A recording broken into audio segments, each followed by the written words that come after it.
Que el Señor les bendiga, queridos hermanos. Es una bendición poder saludarles. Espero en Dios que todos sigan recibiendo las bendiciones de nuestro Señor Jesucristo y que todo, pues, hasta el momento pueda seguir siendo de bendición para cada uno de nosotros.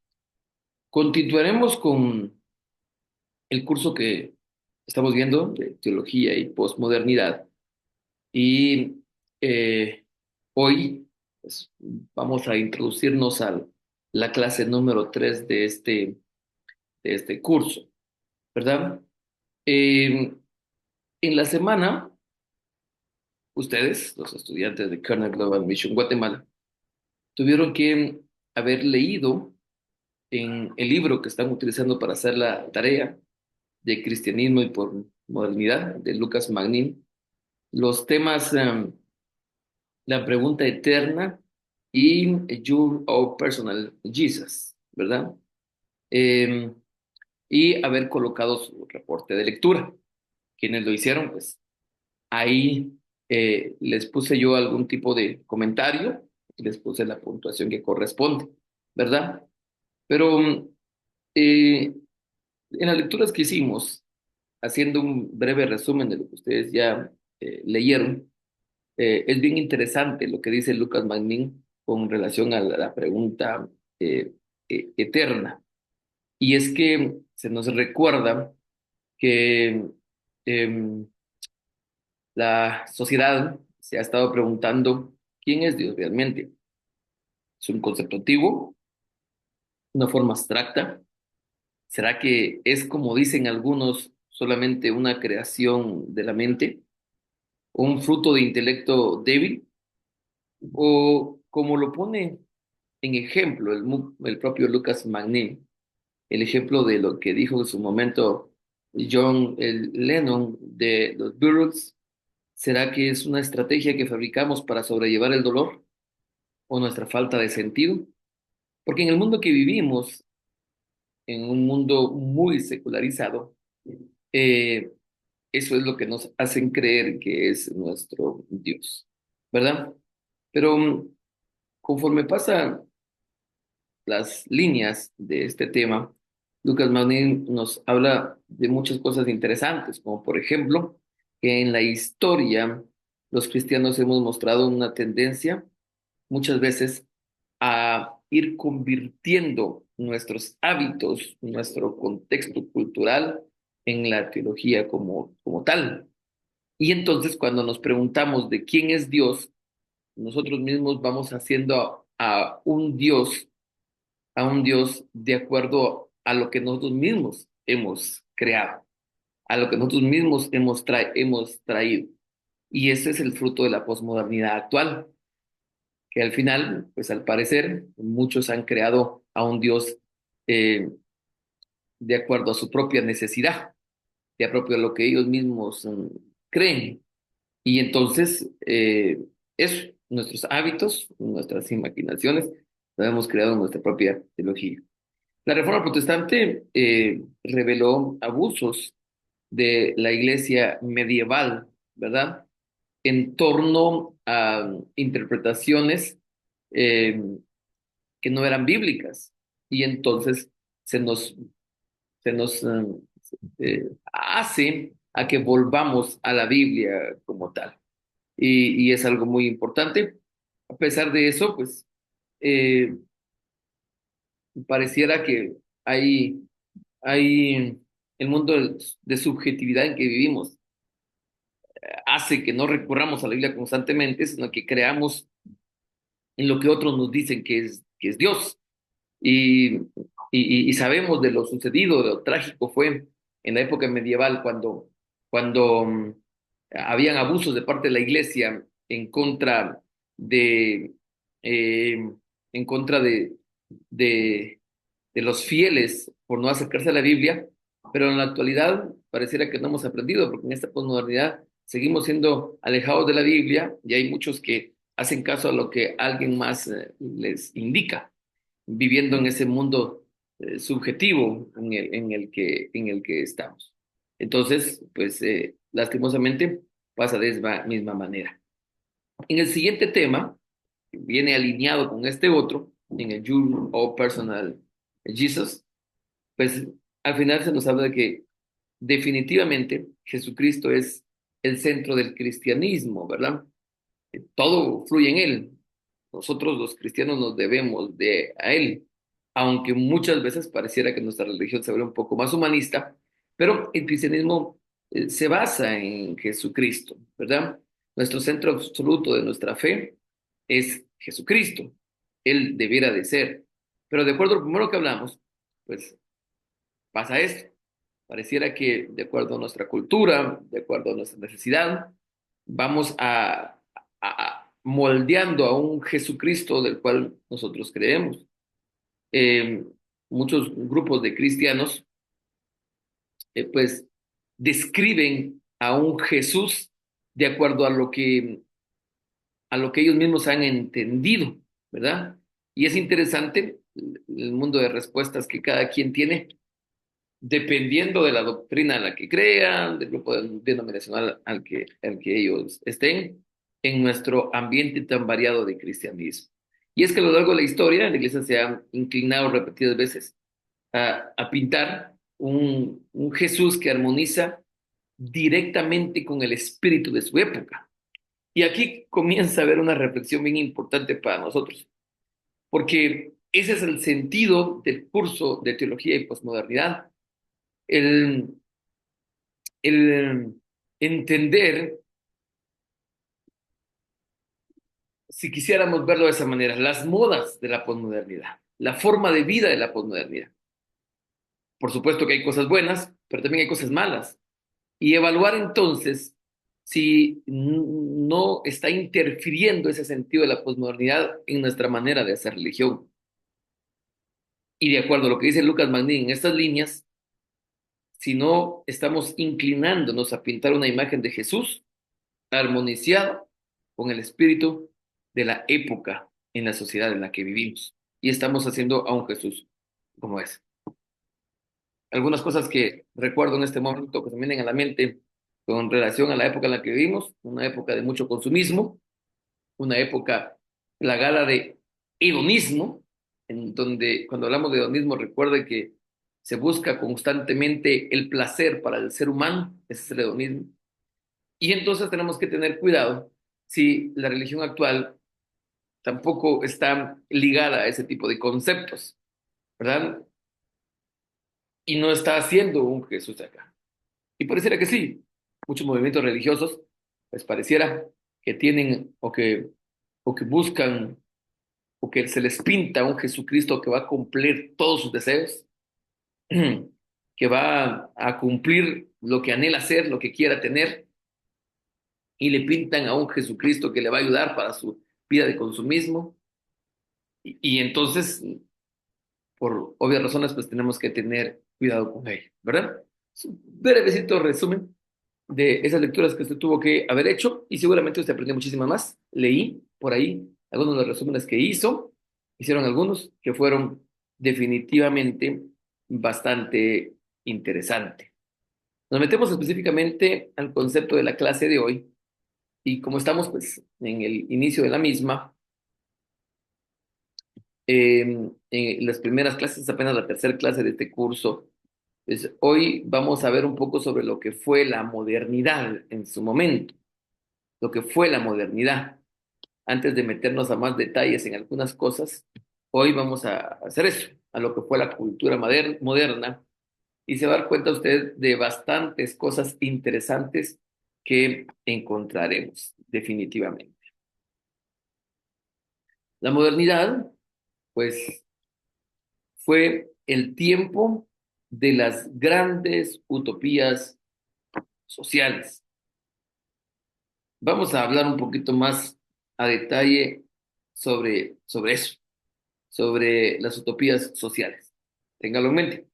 Pero esa fue la modernidad, el tiempo de las grandes utopías sociales y de los grandes actos de fe. En ese entonces se confió en toda la edad moderna. Hubo algo que hizo que se confiara mucho en la ciencia. Y como el mundo y la sociedad estaba bastante decepcionada de la religión y de muchas atrocidades vistas también por ella misma, cuando hubo cierto avance de la ciencia, de la industria, en la edad moderna, pues sabemos nosotros que es el esplendor del invento de la imprenta y de todo ese tipo de cosas que nos ayuda la ciencia, pues todo eso asombró a la humanidad y creyó por un momento que eso iba a solucionar todos los problemas del ser humano y que acabaría con la ignorancia y específicamente con la servidumbre de los pueblos, porque aún había muchas comunidades que eran dañadas, había muchas comunidades que estaban siendo uso de los grandes, eh, uso de aquellas, uso de aquellas grandes mentes poderosas o incluso aquellas grandes ciudades. Y la idea de progreso fomentó la fe en un mundo cada vez mejor y feliz. Decíamos entonces que la modernidad fue el tiempo de esas grandes utopías sociales. Una utopía social es un modelo idealizado, imaginativo, de una sociedad que ha resuelto los problemas sociales y que plantea alternativas diferentes y distintos.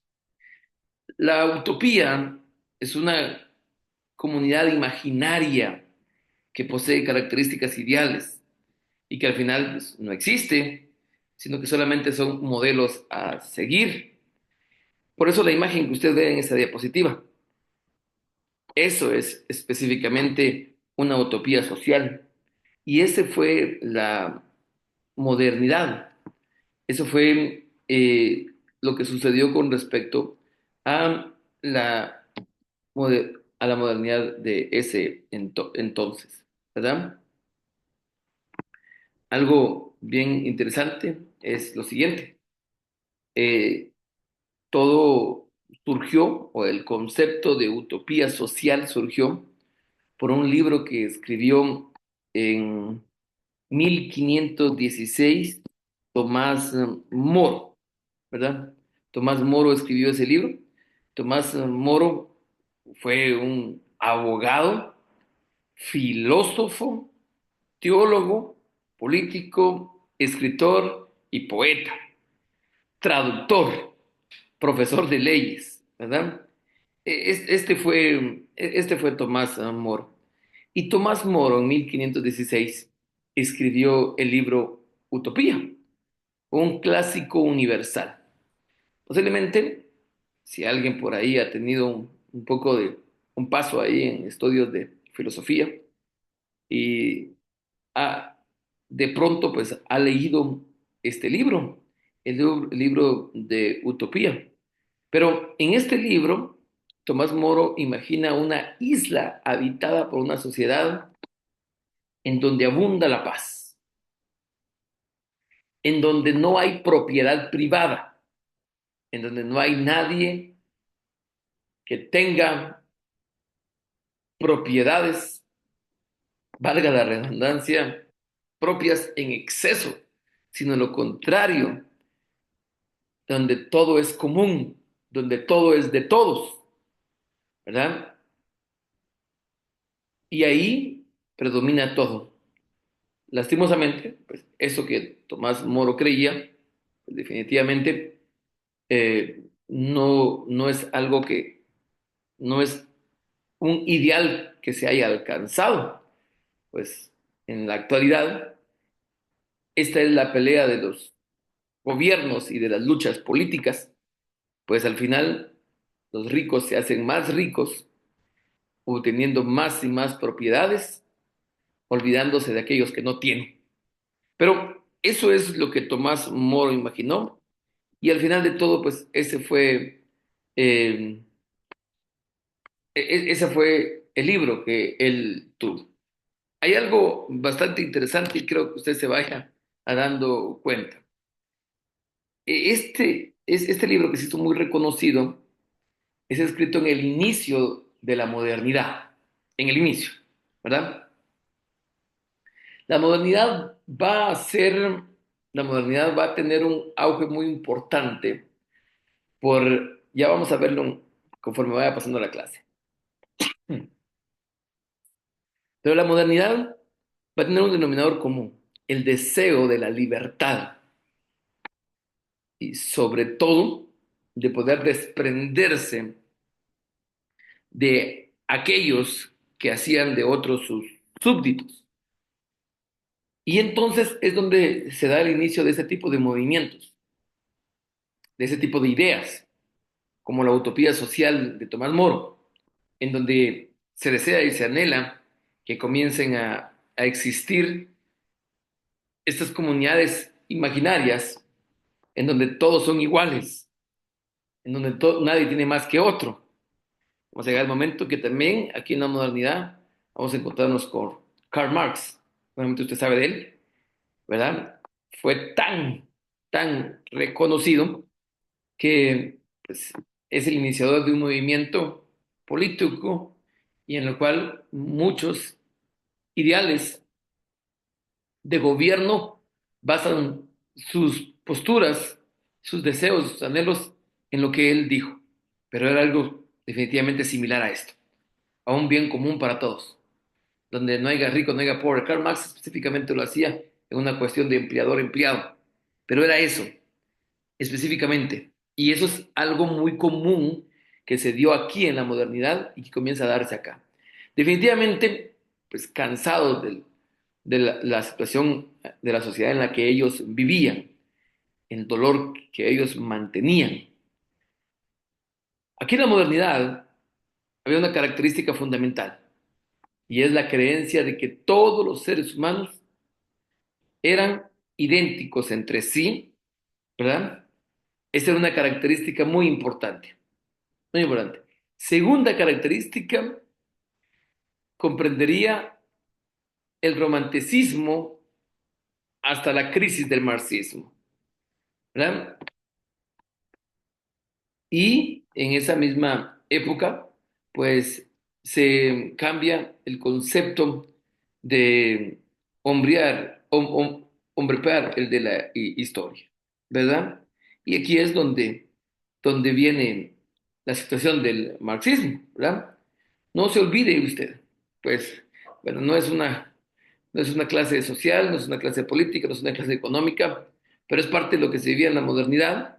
Pero el marxismo es una teoría social, económica y política, por supuesto, desarrollada por Karl Marx eh, y específicamente basa su teoría en la crítica hacia el capitalismo, específicamente hacia la lucha de las clases. Entre varias cosas, podríamos mencionar que su argumento principal es que toda la sociedad se basa en una lucha entre clases sociales, específicamente impulsado por el desarrollo de la propiedad y de los medios de producción. Y esto fue un ideal que muchos quisieron alcanzar, pero llega un momento en que se notó una crisis muy fuerte del mismo marxismo. El marxismo no dio la solución que los pueblos o que las comunidades querían. No trajo ninguna solución. Absolutamente la historia no lo dice. Podríamos mencionar que el fracaso del marxismo se atribuye a varios factores, ¿verdad? Pero mencionemos la imposición de regímenes autoritarios, la inflexibilidad de la teoría ante los cambios económicos y la incapacidad de implementar un sistema de planificación. No lo tuvieron. ¿Por qué? Hay algo muy importante. Karl Marx, se, entre varias cosas, o por decirlo de esa manera, Karl Marx tenía varias razones de por qué querer aconsejar a que sigamos este tipo de movimientos por un ideal que él tenía. Había mucha razón en varias cosas, pero el problema es que él atribuyó los males del capitalismo a la propiedad privada en específico. Y creemos que fue un error, porque la verdadera causa de los males sociales no es tanto la propiedad privada, sino al final de todo, el verdadero mal es la jerarquía. La jerarquía es esa estructura organizada, ¿verdad? En donde alguien está por encima de los demás. Y ese es el verdadero problema, tanto en los modelos políticos de capitalismo y también se ha demostrado que los países que en su momento fueron movimientos comunistas que adoptaron las ideas de Marx tuvieron el mismo problema cuando tuvieron jerarquía, jerarcas, gente por encima de los demás. Supuestamente ellos, siguiendo esos modelos de Karl Marx, y prometían de que todo iba a ser igual para todos, pues siempre había alguien sobre los demás y el problema está ahí. Y es que la jerarquía concentra el poder y el poder es el mejor aliado del déspota. Y entonces ha habido gente que toma, hasta en la actualidad, sabemos nosotros que nuestros países latinoamericanos tienen ese terrible y gran problema, ¿verdad? La corrupción de la corrupción de aquellos que llegan a obtener el poder político, pero también en los que basaron y basan en la actualidad todavía sus gobiernos según las ideas de Karl Marx. Porque aunque en su momento, en toda la etapa de la modernidad y en nuestro momento, movimientos sociales que llegan a poderes políticos y que basan sus ideas en el marxismo, pero se nos ha mostrado que si la jerarquía que tienen ellos no es la que debe de cambiar, los problemas van a seguir igual, porque ese poder concentrado en ellos va a llevar a esos males sociales, como el totalitarismo, desigualdad, violencia masiva, opresión. Y la modernidad lo vio, lo vivió, y la modernidad lamentablemente fue un tiempo en donde se vio. A pesar que en su momento, pues el escritor del que hablamos, Tomás Moro, infundó mucho el pensamiento que tenía eso, en donde él creía que había imaginado y había una sociedad pacífica en donde la propiedad es común. Y después Karl Marx, con todo lo que hizo, pues se nos demuestra que la verdadera causa no era eso, no era la propiedad privada como tal, sino era la jerarquía, el tener a alguien autoritario sobre los demás, porque hizo que en su momento existiera totalitarismo, desigualdad, violencia y opresión. Pero habían ciertos ideales muy marcados de la modernidad. Uno de ellos era este, el que les decía yo con anterioridad, la fe en la libertad. Y es que se deseaba, se anhelaba que hubiera libertad.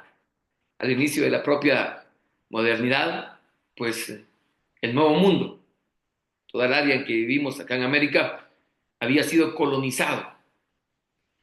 Otros sectores también habían sido colonizados específicamente por los países europeos. Había llegado a nuestra área de América colonización en toda el área de Latinoamérica por España, en cierta área por Portugal, por ejemplo Brasil, pero también habían venido colonias holandesas, británicas, Inglaterra, específicamente el área de Estados Unidos, ¿verdad? Y entonces se había visto como proyectos misioneros, porque España lo había tomado como un proyecto misionero. España había enviado a colonos a poder evangelizar este nuevo mundo, según ellos. Sin embargo, pues la libertad era algo que se anhelaba, que se deseaba, era algo que se soñaba en toda la etapa de la modernidad. Esa fe en la libertad cristalizaría en cuatro acontecimientos diferentes. Cuatro. La ilustración proclamada la libertad para el individuo. Y lo que fue un modelo para muchos, ¿verdad? Definitivamente, la Revolución Francesa. La Revolución Francesa con su célebre frase libertad, igualdad, fraternidad, exigiría para el ciudadano, el marxismo pelearía por la libertad de los obreros y el feminismo para la mujer. Entonces aquí están los cuatro acontecimientos de la libertad en esa etapa de la modernidad. Primero, pues lo de la Revolución Francesa, el marxismo, eh, bueno, se me fue aquí, es un proclama de libertad para el individuo, eh, la ilustración, exacto, la ilustración, eh, la Revolución Francesa, el marxismo y el feminismo. La Revolución Francesa, algo sucedido entre 1789 y 1799, fue algo que cambió o que motivó la mente de muchos y los movió a poder encontrar eh, su propia libertad, ¿verdad?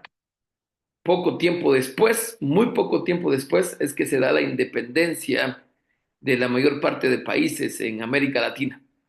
Y vuelvo a repetir, motivado por la libertad hecha acá, ¿verdad? O encontrada acá en Francia. Lo que les decía, gracias a la Revolución Francesa, pues se proclamó, se buscó la declaración de los derechos del hombre y del ciudadano. El primer artículo de la misma rezaba, los hombres nacen y permanecen libres, e iguales derechos. Algo interesante porque la declaración o la búsqueda de la libertad en la Revolución Francesa se basaba en esto, en que los hombres nacen y permanecen libres en iguales derechos. Interesante, porque eso es lo que buscaba la modernidad, la libertad. Pero, como lo escribe el profesor González Carvajal, poco tiempo después se vio que la Asamblea Nacional Francesa había proclamado la libertad de los derechos, no de todos, sino que específicamente del varón blanco y pudiente. No hubo mucha búsqueda de libertad para los seres humanos de color, o la mujer, o la gente obrera y pobre, ¿verdad? Pero la Revolución Francesa se dio, y esa Revolución Francesa fue la que motivó a muchos, ¿verdad? A que se pudieran encontrar esa libertad. Y eso era parte del deseo y el anhelo que se buscaba en la Edad Moderna. Los conceptos morales durante la Edad Moderna se habían fundamentado sobre la libertad de los individuos. Cada persona tendría derecho a considerar libremente su modo de actuar. Y comienza a haber una manera distinta de actuar de como se daba en la época medieval, en donde la religión tenía mucho que ver, la religión tenía mucho que ver con las actitudes de los seres humanos y con las decisiones que tenían que tomar. En este momento no. En este momento, cada persona tendría derecho a considerar libremente su modo de actuar. Eso sí, según el ideal que tenían en toda la época moderna, siempre que para obtener el propio bienestar no interfiriera injustamente con el que los demás. Porque recuérdense que habíamos dicho que había algo muy puntual en la edad moderna y era creer que todos son iguales. El concepto de ética ya no se comenzó a ver mucho basado en el mandamiento divino. El concepto de ética ya no se comenzaba a estudiar de acuerdo a lo que decían las páginas de la Biblia. Incluso comenzaría a perder credibilidad. y se le comenzaría a dar a la voluntad de ese ser que se considera a sí mismo como medida de todo, del ser humano. Y comienza a haber un humanismo bastante marcado. Comienza a haber un humanismo muy, pero muy fuerte en los pensamientos de muchos. Esto con relación entonces a la fe en la libertad. Esa fe en libertad también hizo que hubiera una fe en la ciencia, porque la edad moderna se caracteriza mucho por eso, se caracteriza mucho por el nacer de la ciencia. Y durante los siglos XVI y XVII, los estudios que se comenzaron a dar sobre física y astronomía en Europa provocaron la llamada revolución científica. Ya saben ustedes que todavía en la época medieval, pues todavía se creía que la Tierra era el centro del universo y que la Tierra estaba estática y que eran los demás que giraban alrededor de la Tierra, Sol, la Luna y lo demás. Y alguien que dijera lo contrario era incluso castigado por la propia iglesia, porque según las interpretaciones de ellos, la Biblia nos dejaba claro que la Tierra era el centro de todo. Pero durante los primeros siglos, los estudios sobre física y astronomía comenzaron a provocar la revolución científica y comenzaron a mostrar cosas distintas a los que creían. Comenzó a dársele un punto muy fuerte a la astrología, todavía con bastantes impedimentos, pero comenzaron a ver observaciones naturales, intentando conseguir las respuestas a muchas cosas. Y lo que hicieron fue conseguir curaciones mágicas de ciertas enfermedades, según ellos, y se volvió una práctica muy común durante la Edad Media y específicamente durante los principios de la Edad Moderna. Durante la Edad Media, la teología se consideró como el principal de las ciencias, la teología, y la única con autoridad suficiente para decidir sobre el conocimiento, ¿verdad? A finales de la época medieval y a principios de la Edad Moderna, así era vista la teología. Sin embargo, alrededor del año 1700, pues comienza a verse otra nueva concepción del universo, porque el descubrimiento de los telescopios y poder descubrir tantas cosas que se descubrieron, el mundo se deja ver como si se tratase de un organismo vivo, y entonces comienza a verse como una máquina, algo semejante a un enorme reloj de cuerda, porque ya no se, se entiende que el mundo ya no es el centro de todo. Y por un momento la teología, no por un momento, sino que la teología comenzaría a ser destronada de ese pedestal que tuvo en la época medieval, en donde estaba por encima de todas las ciencias, y dejaría de ser la reina de las ciencias. Y ya no era la única autoridad sobre el conocimiento, sobre la sociedad y sobre todo. Ya no, porque ahora hay un despertar y hay una fe en la ciencia muy, pero muy marcada. Eso era en todo la edad moderna. Podríamos mencionar a muchos, pero específicamente la clase no es de historia, ¿verdad? Sino que estamos un poco recordando lo de la edad moderna y específicamente en esta clase, así que no tenemos mucho tiempo. Pero hay grandes personajes que podemos mencionar. Galileo Galilei definitivamente es uno de los personajes a recordar en este entonces.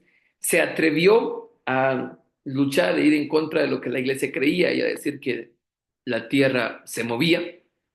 Incluso pues fue acusado y fue amenazado de muerte si seguía insistiendo en que la tierra se movía, aunque al final de todos se dieron cuenta que sí, que el Galileo Galilei tenía razón. Después hay algunos más, como por ejemplo el físico y matemático Isaac Newton, ¿verdad?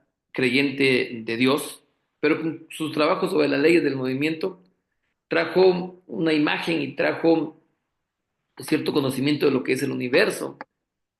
Las obras de Isaac Newton son considerados como la culminación de toda esa revolución científica que se estaba viviendo en esa Edad Media. Newton había afirmado que su concepto de la fuerza de gravedad solo podía ser explicado como la manifestación de la acción divina en la naturaleza. Y él creía que si Dios no intervenía en el universo, esto acabaría desordenándose, ya que como cualquier buen relojero, Dios tenía que ir dándole cuerda a su inmensa máquina, a su inmensa máquina. Y entonces era visto de esa manera. Era así como lo veía Isaac Newton.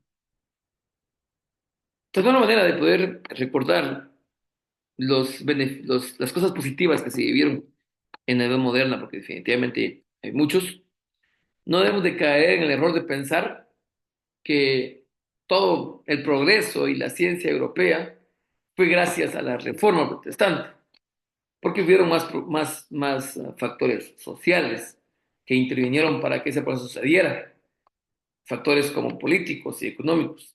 Pero ese sí, eso sí, tampoco hay que obviar la realidad. Definitivamente sí, la reforma protestante fue muy importante. Las enseñanzas bíblicas que los reformadores esparcieron, fue muy importante el despertar que se dio para poder escudriñar y profundizar en la Biblia. Fomentaron fuertemente la responsabilidad frente al trabajo, la convicción de que el estudio de la naturaleza glorificaba al Creador. Juan Calvino y todos estos movimientos infundieron fuertemente en las comunidades el deseo y el anhelo de estudiar, de la educación. Y entonces todo eso fue definitivamente algo muy, pero muy importante. Y entonces eso no debe de obviarse. Pero comienza a darse algo que va a dejar, que va a dejar crisis en la actual posmodernidad que vivimos. Ahí en la modernidad comienza a haber una fe muy fuerte en el ser humano.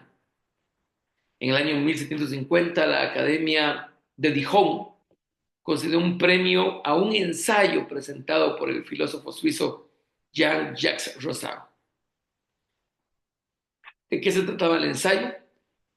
En este ensayo se defendía la idea de que cuanto más se había apartado el ser humano de su estado primitivo, tanto más desgraciada había sido su suerte. Escucho otra vez, ¿sí? Se dice que tanto más se había apartado el ser humano de su estado primitivo, tanto más desgraciada había sido su suerte. Interesante, ¿no es cierto? Rousseau defendía la bondad de la naturaleza humana, ¿verdad? Según Rousseau, la culpa la tenía la civilización. Era esta la que había eliminado la libertad para la que fue engendrada la raza humana. ¿Y por qué se da esto? Porque comenzó a darse un auge muy importante en el propio ser humano. Comenzó a haber una fe bastante marcada en el ser humano. La modernidad se caracteriza por su confianza en el ser humano. En la época medieval, todo era Dios. En este momento ya es difícil si alguien no intenta leer, si alguien no intenta investigar, cómo en la época medieval todos dependían de Dios, de la religión, porque toda la época moderna cambió nuestra manera de vivir y trajo repercusiones hasta la época posmoderna. Ahora, pues todavía el ser humano es más importante que Dios. Y por eso existen en la actualidad ese tipo de movimientos en donde los seres humanos se muestran diciendo, no, lo más importante es lo que yo sienta, lo más importante es lo que yo crea, lo más importante es cómo yo vea las cosas. Y por eso es que es increíble cómo las personas negándose a lo que dice la biología, negándose a lo que dice la Biblia misma, porque ya ni la quieren tomar en cuenta, sino a lo que mismo ellos creen y lo que tienen idealizado, eso es. porque desde la modernidad se caracterizó la confianza en el ser humano y en las metas que éste puede llegar a conseguir si se le educa adecuadamente con el respeto a la igualdad. Es una apuesta por la bondad congénita de la humanidad. Es un inmenso acto de fe en el ser humano y se comienza a dar muy marcado acá. Por supuesto, hay fe en Dios, pero los movimientos que se están dando alrededor han estado cambiando ciertas circunstancias. La Reforma Protestante propuso volver a los orígenes del cristianismo y propuso regresar a las escrituras como tal y verla como la única norma que debe de verse como el alcance de todo el mundo. La Reforma Protestante nos recuerda que el hombre es justificado ante Dios por la sola fe y no hay más que un mediador entre Dios y los hombres, Jesucristo. La Reforma Protestante nos recuerda que no hay ningún sacerdote humano que pueda atribuirse la función que solamente Jesucristo puede tener y que cada creyente es un sacerdote. Se defiende la lectura y interpretación directa de la Biblia. La reforma impulsaría notablemente la educación del pueblo y eso hizo un crecimiento increíble entre nosotros, los cristianos evangélicos, ¿verdad? Por la manera en que se dieron las cosas. Pero el espíritu de la modernidad no se conformaría con estas aportaciones vistas, porque sí, hubo un crecimiento bastante grande. Y si quisiéramos seguir viendo la historia, el avance que tuvo y el crecimiento del protestantismo, del cristianismo evangélico, se dio grandísimo, movido en su momento por los británicos, porque mediante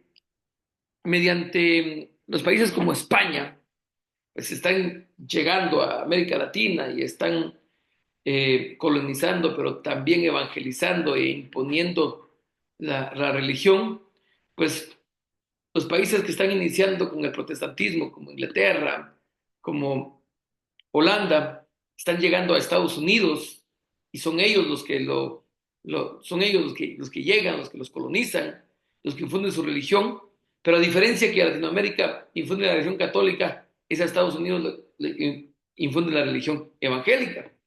Y después, pues todo esto hace que Inglaterra, Estados Unidos, que todos ellos comiencen a enviar misioneros por el mundo y hace entonces que se expanda de manera especial. Pero con todo eso también está pasando algo. Hay un espíritu de la modernidad que no se conforma con todas esas aportaciones de la reforma. Y da un paso más. Ciertos librepensadores proponen una nueva creencia, una religión racional. Se trataba del Dios de los filósofos, el de Descartes, el de Kant, el recomendado por los fríos psicolismos intelectuales. Aquellos que hablaban que era muy importante la razón más que la fe. Y entonces comienzan a darse estos movimientos. La reaparición del deísmo. El deísmo. ¿Sabe usted qué es deísmo? Sí, son aquellos que creen que sí, existe un Dios, pero no se sabe quién es ese Dios. De pronto y es el Dios de los cristianos, el Dios de los budistas, el Dios de los musulmanes, solo hay un Dios creador. Pero ese Dios no es necesario la religión, porque no se puede tener una relación con ese Dios. Ese es el deísmo. Y comienza a aparecer todo ello. De esas viejas ideas surgidas en Inglaterra, que recomodan a un Dios personal, pero no que tiene influencia con el mundo. Creencias que permitirían aceptar una religión natural o racional, pero no algo revelado. Completamente distinto a lo que creemos nosotros en el cristianismo. Y eso hace que entonces exista la secularización. Decir que hoy, decir que hoy el mundo es secularizado es simple, todos lo entienden. Es como afirmar que la Tierra da vueltas alrededor del Sol. Sabemos que el mundo está secularizado. La secularización es este proceso histórico donde la religión ha perdido influencia en la vida pública y social y ha sido desplazada de lo secular. Cuando en la época medieval la religión tenía mucho que ver con lo político, con lo social, aquí, en la época moderna, comienza a haber una secularización muy marcada. Y entonces la religión ha perdido esa influencia en la vida pública, política y social. Y vivimos en un mundo secularizado. Es algo que todos los especialistas están de acuerdo. Un término utilizado por los sociólogos de la religión, que ha pasado a formar parte del lenguaje contemporáneo. E incluso muchas veces se dice, no, la religión ya no. Saben ustedes lo que ha pasado y hemos escuchado. Cuando Estados Unidos fue creado específicamente por misioneros cristianos evangélicos y con ese propósito específico, pues en las últimas décadas pues pareciera que ha habido una segregación tan fuerte que ya no se permite que la religión tenga que ver en los centros educativos. Los países más marcados con eso son Europa, España, wow. Queridos hermanos, España es uno de los países con mayor necesidad de misioneros cristianos en la actualidad. Es triste pensar en lo que ha pasado en España. Es un país secularizado donde la religión no tiene nada que ver. Ya no se puede. Es increíble la forma en que la gente piensa en España. Aquellos lugares en donde hay grandes construcciones de iglesias, de las primeras iglesias que existieron, ahora son museos o fueron vendidos por otro tipo de cosas. Misioneros latinos han tenido que ir a ese tipo de lugares nuevamente a reevangelizar, pero el mundo se ha secularizado. Y todo eso con todo ese movimiento que se fue dando desde la edad moderna.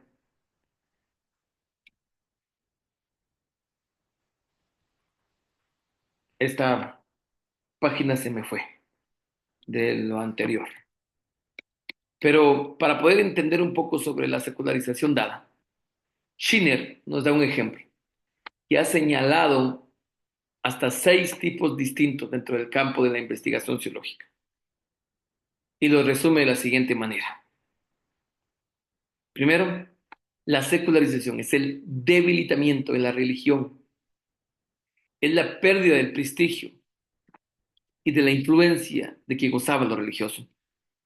El fin de este proceso sería el establecimiento de una sociedad sin religión. Y eso es lo que quiere. Canciones se escribieron anhelando y diciendo eso, ¿verdad? Movimientos que intentaban que la religión perdiera su influencia.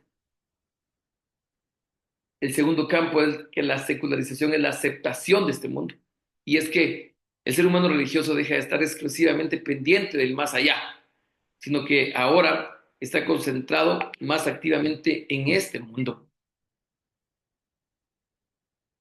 Y esa es la influencia de la secularización en muchos de ellos. El tercer campo es que la secularización es la separación entre la sociedad y la religión. Para muchos y en muchos países, muchos movimientos políticos, y por eso tenemos que tener cuidado.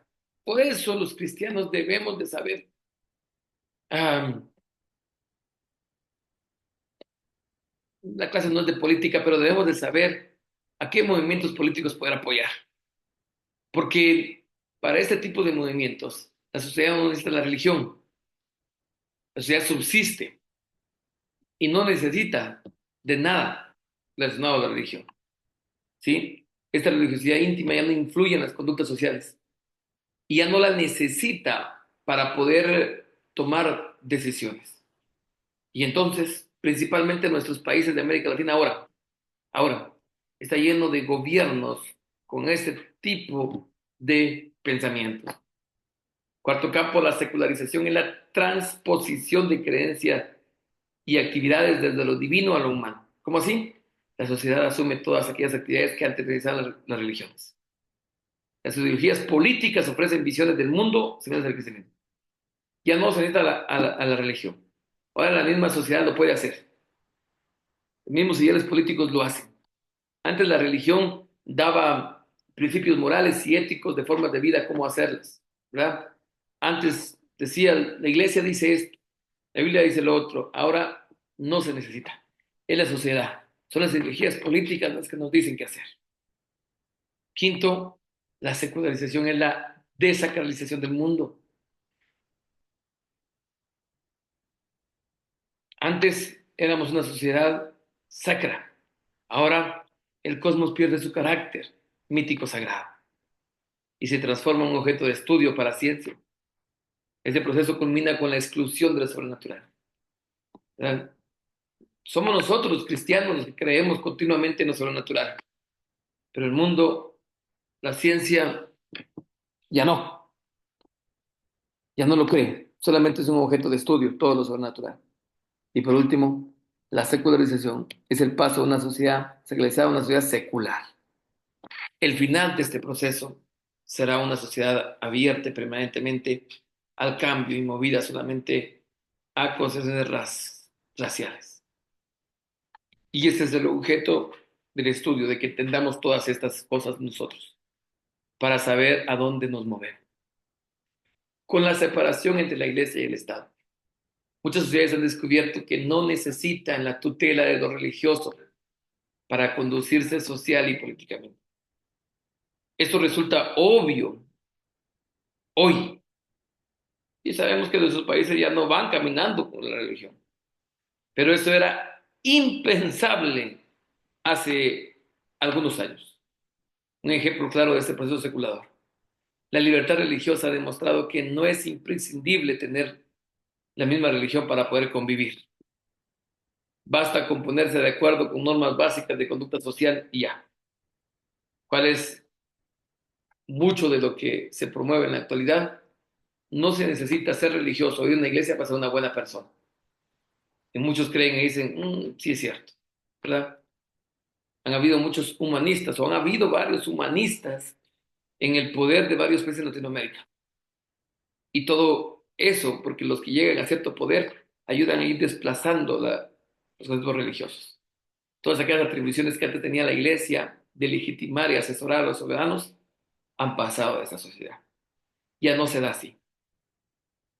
Todo esto se vino dando desde la modernidad y en la posmodernidad es algo muy marcado. Y eso es lo que veremos en la siguiente clase, lo que estamos viviendo en la posmodernidad. Hoy recordamos un poquito lo visto en la modernidad. Espero entonces que haya sido una bonita clase. Aquí en la última página dejo los temas que tienen que leer en el libro de Lucas Magnin para esta semana y después presentar los reportes de lectura en el Classroom. Los temas son acceso a lo que es de Dios y abracadabra, ¿verdad? Y en, eh, ponerlo ahí en el Classroom como siempre lo hacemos. Y con esto, mis queridos hermanos, estoy despidiéndome, esperando que el Señor les bendiga mucho y esperando verles la próxima semana. Dios les bendiga bastante. Como siempre, ahí estoy en los medios de comunicación asignados para cualquier duda que ustedes quieran tener. Dios les bendiga.